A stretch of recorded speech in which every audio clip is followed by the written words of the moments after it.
So I just upgraded or changed the wheels on the Sequoia. I put 17-inch wheels. I took it off a 2006 Sequoia. This is a 2002.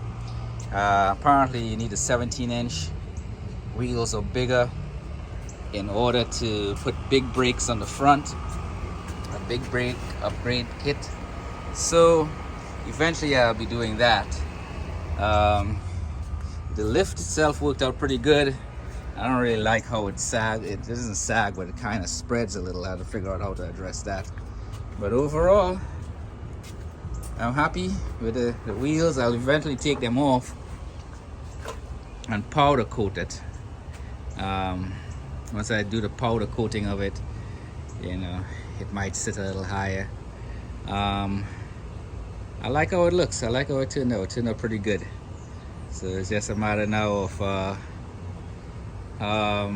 getting it powder coated. I'm gonna go take it and get some new tires put on, because it'll be a while. The upgrades I want to do is gonna cost close to $5,000 to get this thing ready to ship to Madagascar.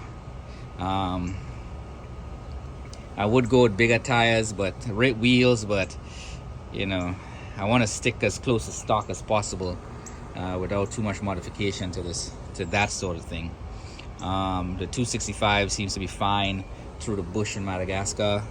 I see some of the wider tires, but with gas mileage and stuff with these vehicles, I got to make sure that I get as much gas mileage as possible, because getting from Tana to Fort Dauphin, I didn't see any gas stations anywhere on that trail. So, and the guys made it, so I don't know how they did it, but we drove like 3 days through the bush.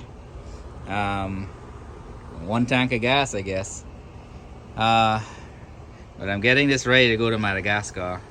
What I've done really is not much. I just replaced this door because it was messed up with a 2006 door.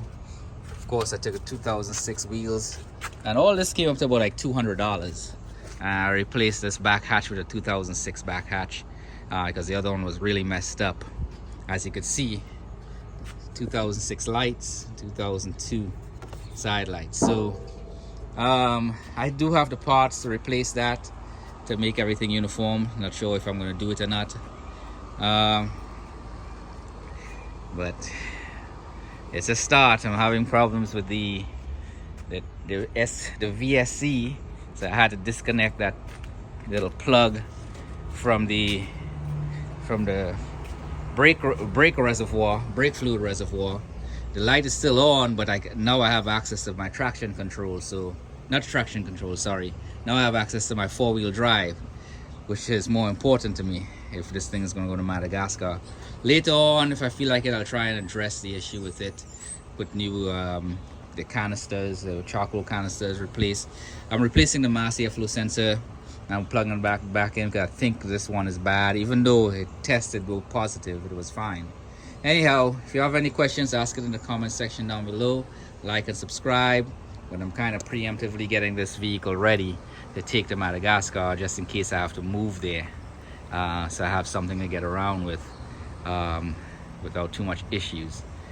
If y'all have any suggestions, make it in the comment section down below, especially those of you who are in Madagascar. If you think it's worth doing this before I burn money. It's an automatic. You can see inside, I did a lot of light upgrades in here, but it has that. It has like the 4-wheel. I don't have limited diff. I have to do research in that to see if that's something I want to do or not, if it's even worth doing, because I really don't want to do too much crazy mods on this. Of course, the seat is messed up, but everything works. Anyhow, again, like, subscribe. If you have any questions, ask it in the comment section down below. I'm looking for suggestions because I'm new to this. I've never modified a vehicle before. I've always wanted to, but I never did. So this one is kind of like I'm forced to modify this to make sure I can handle the rigors of that. They're really crappy roads in Madagascar. They're shitty beyond belief. But it is what it is. Y'all have a good day.